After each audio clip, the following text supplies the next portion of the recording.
Alım Toktомуш biz bu al kişini bayağı hürmetlep alık edip koyuyoruz. Alık tabiatından özgöçü jaralgan bir adam mıhtı ananday jönökөй ооз эки сүйлөөгө караганда кагазга текст жазуу жагынан абдан кыйын.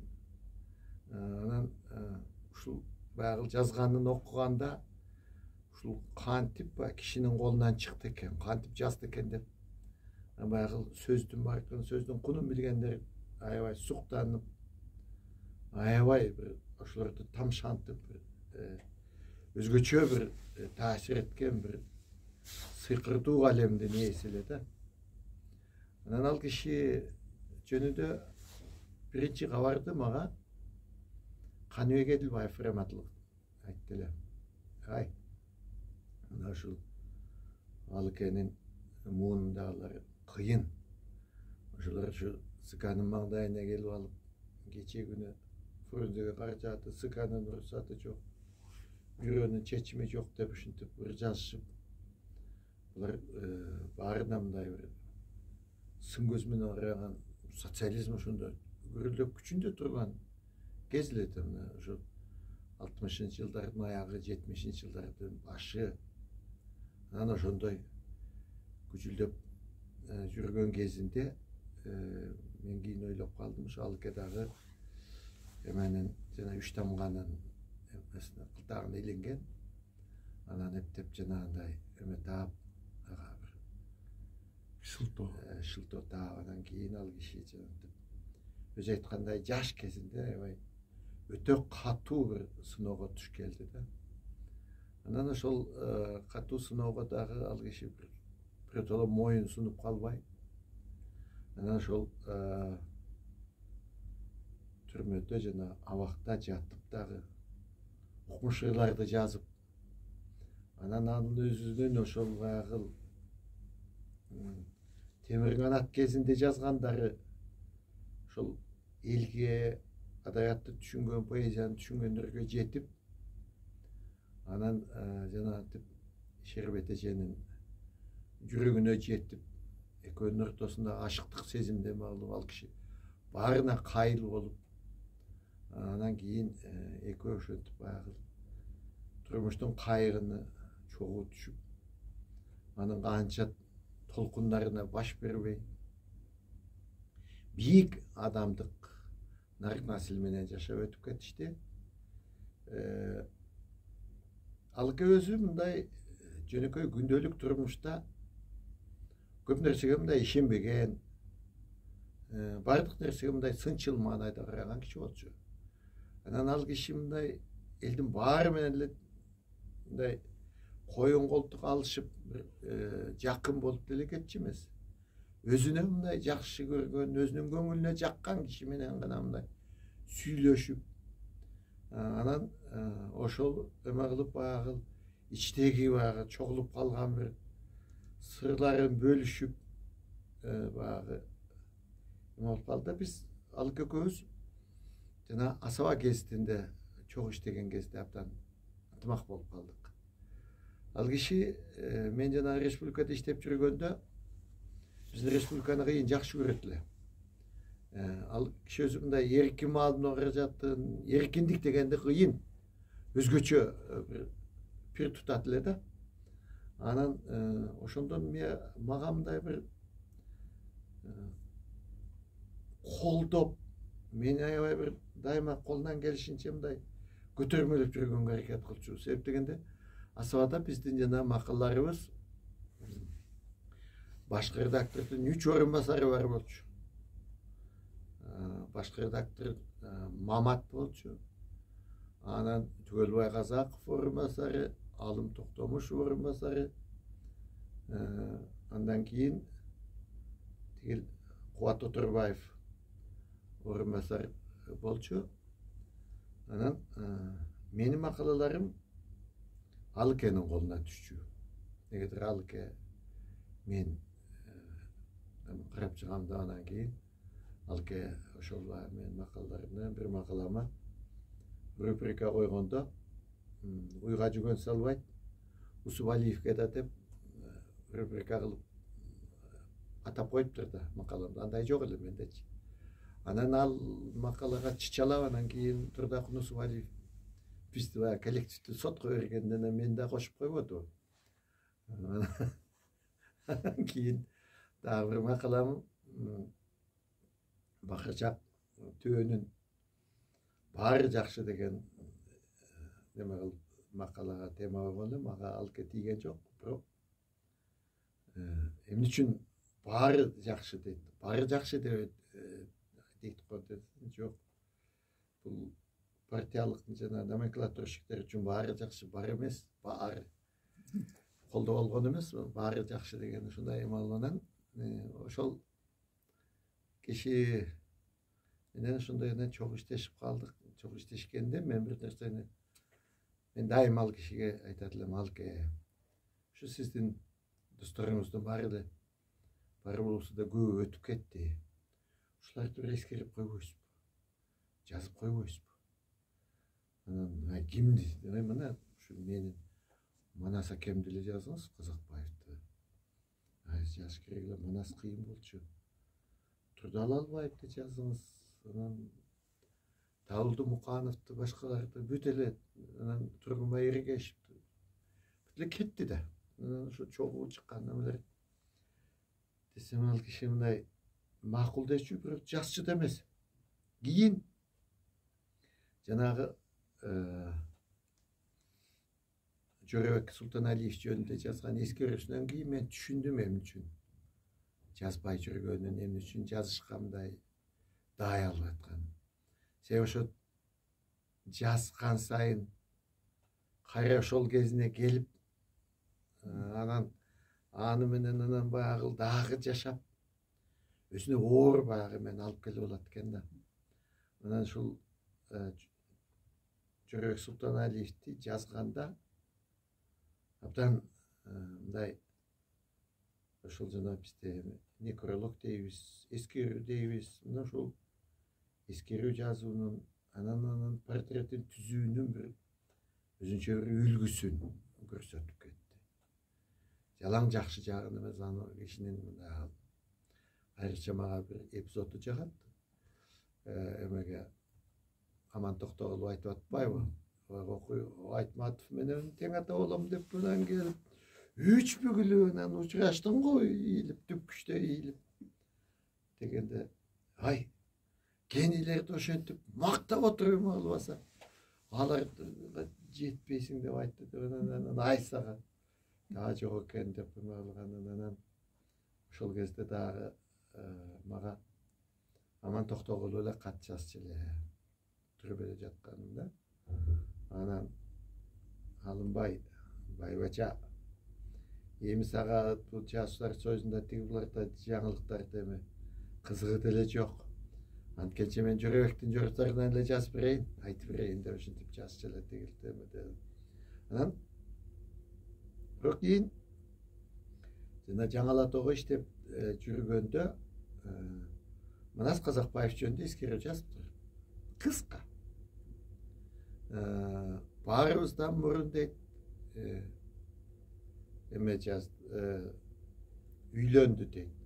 Баарыбыздан мурда балалуу болду дейт. Анан баарыбыздан мурда там салды дейт. Анан баарыбыздан мурда өлдү дейт. Анан мен аябай малдым баягы кыска эмеге баягы ал кишинин баягы күйүтүн дагы ичтеги эмесин дагы бүт.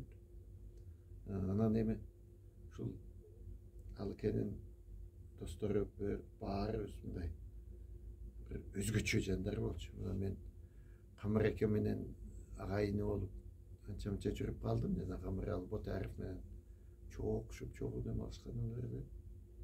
Ал киши да өзгөчө бир жаралган жан эле. Аман Токтогуловду көрүп калдым.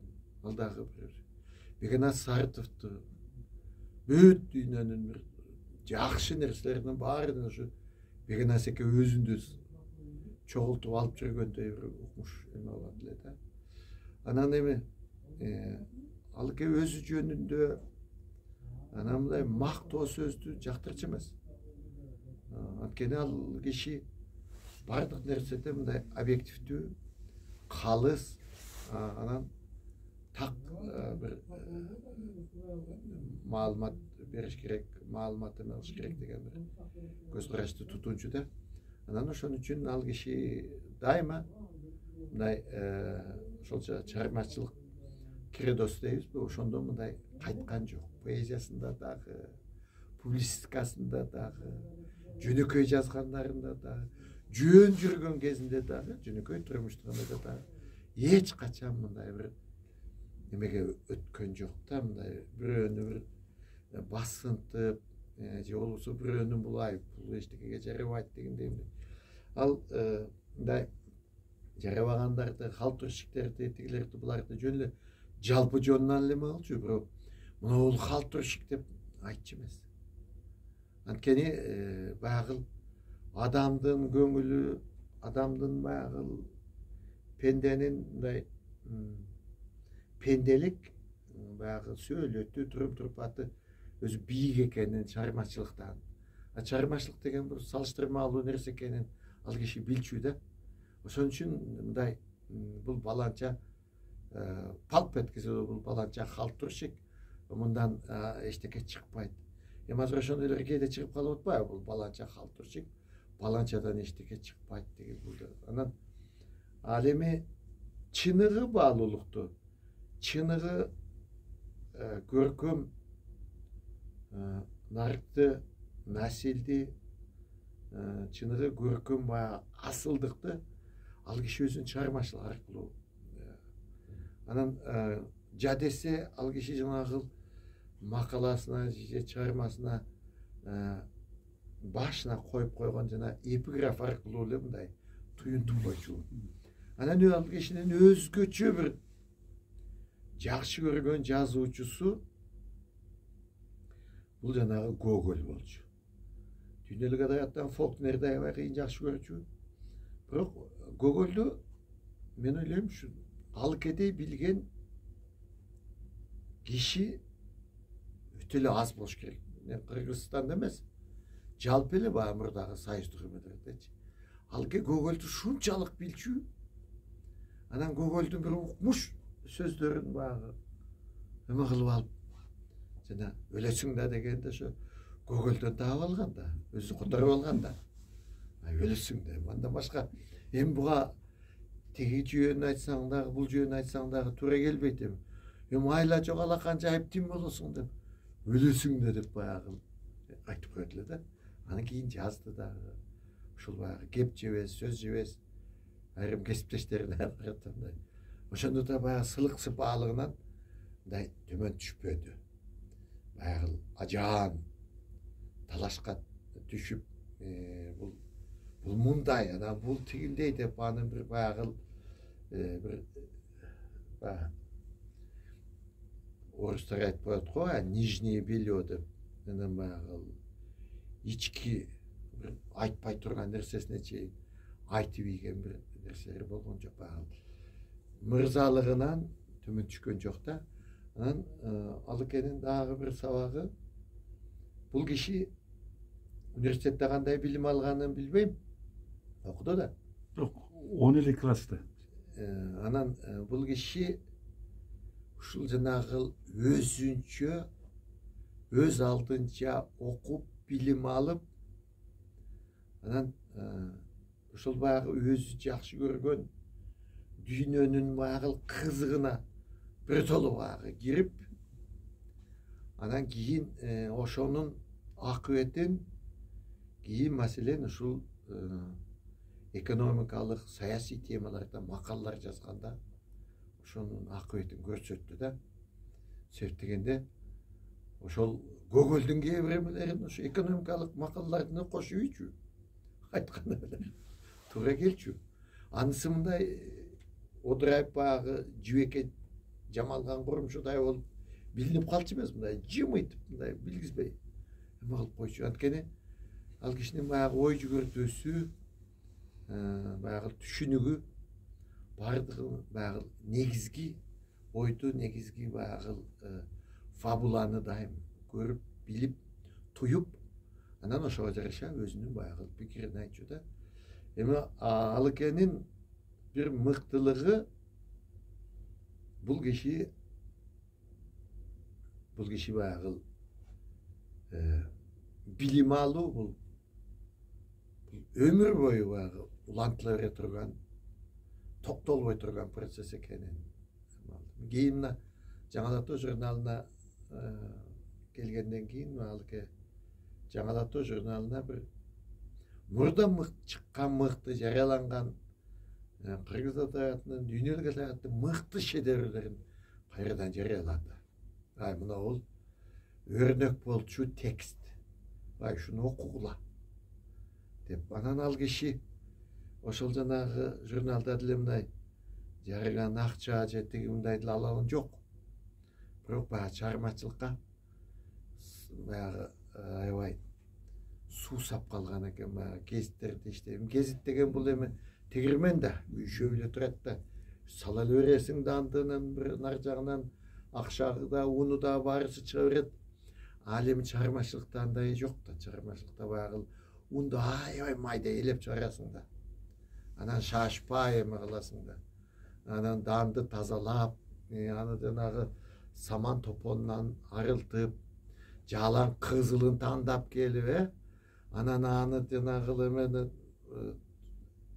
тигил тегирмендин эмесине салып атканыңда аны жанагы майда эмесине салып, тарта турган кылып иш кылып, ошондой эме болот. Анан мына ошого сагынып, ошого кыйла баягы публистика баягы журналистикадан эме болуп калган экен. Ал киши жана Жаңалатуу журналында дагы ушундай бир сонун тексттерди, сонун аңгемелерди, анан жакшы мындай конкурстарды уюштуруп баягы негизинен токтолуп калган адабий процессти жандантыш үчүн аракет кылды да. Анан баягы жаш жаңыдан жазып аткандарга сабак болсун деп дүйнөлүк орустун мыкты жана корифейлеринин мыкты классиктеринин адабият жөнүндө, чыгармачылык жөнүндө айткандарын ошолорду чыгарып атты. Анан мындай бир үлгү боло тургандай бир жакшы тексттерди өзү редакторлоп, өзү баягы көп эмелерин кыскартып, жакшы эмелерди жасап атты да. Кыскасы айтканда мен Алыкеден көп нерсени үйрөндүм. Өкүнүчтүүсү Алыке менен жана гезиттен кеткенден кийин мен анча мындай аз кездешип, аз катташып калдык. Гезитте иштеп жүргөндө экөөбүз күндө дебейм, бирок күн алыс жолукчубуз. Анан жолукканда ал киши менен белгилүү да. Анан баягы отурчубуз, анан муну сүйлөшүп. Ошол мага аябай чоң мындай сабак болду, мектеп болду да. Алыке баягы өзүндөгү болгон баягы көркөм асмиясын, көркөм дүйнөсүн мындай жаап жашырчу эмес, айтып берчү. Мага көп эле нерселерин айтып берчү. Баягы жазуучулардын эмеси, анан баягы чыгармаларды талкуулап эме кылганда алар жөнүндө өзүнүн пикирин, оюн. Биз гезит иштеп жүргөндө деле ошо гезиттин бир макалаларды, өзүбүз жазган макалаларды эмес, адабияттын эмесин сүйлөшчүбүз. Анан кийин Кудай урган деп анан ал киши кээде баягы ичинде ойлоп жүргөн баягы ойлорун кээде төгүп алчу.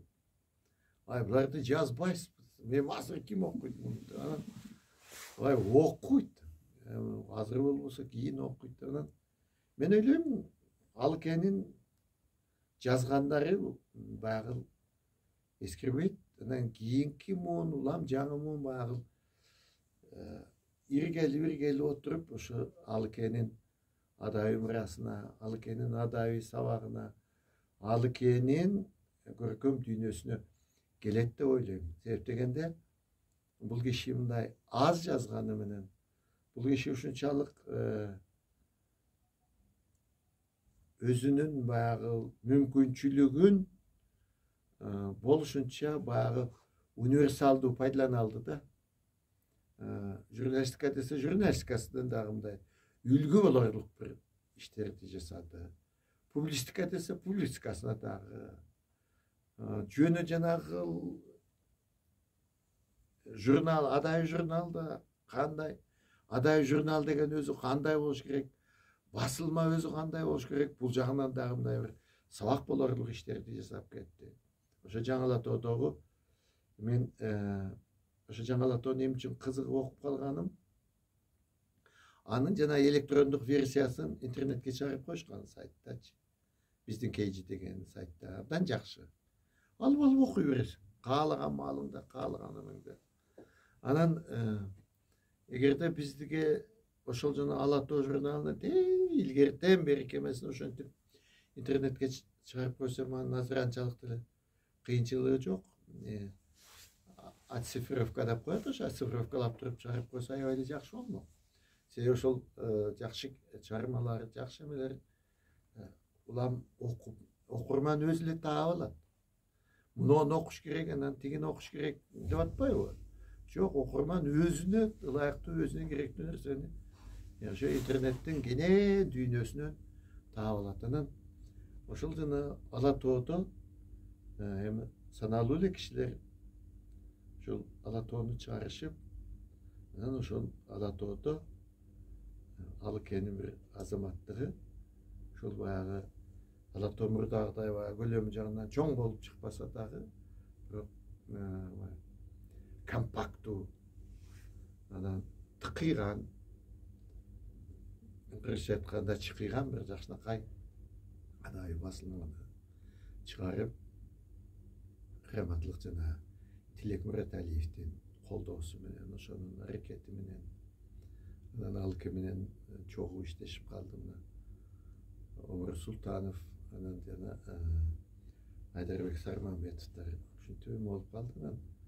Алыке мен ойлойм, ушул жанагы гезит иштегенге караганда өзүнө жакын баягы адабий журналга келгенде өзүн аябай жакшы сезген болуш керек депчи. Себеп дегенде ал киши өзүн публицист деп, же экономика боюнча, же саясий тема боюнча баяндамачымын деп ойлочу эмес. Ал киши биринчи иретте өзүн баягы адабиятчымын дечү. Акынмын, жазуучумун деп ойлойт да. Көркөм сөз. Негизи ал экөөнүн дагы бир өзгөчө неме, ал киши мен китеп окурманымын деп эсептечү. Ал окуганда дагы мындай бир тандап эң мыкты менен түшүнүп окуйт эле. Ал киши өзү мындай орусча тексттерди контексти менен, подтексти менен мыкты түшүнгөн, билимдүү киши болчу. Анан ошол баягы сөздүн артында кандай маани жатат, кандай туюм жатат, аны бүт билчү. Жөн эле мындай үстүрт эме болгон, өтө билимдүү киши болчу. Анан өзгөчө мына поэзияда чыныгы нукура,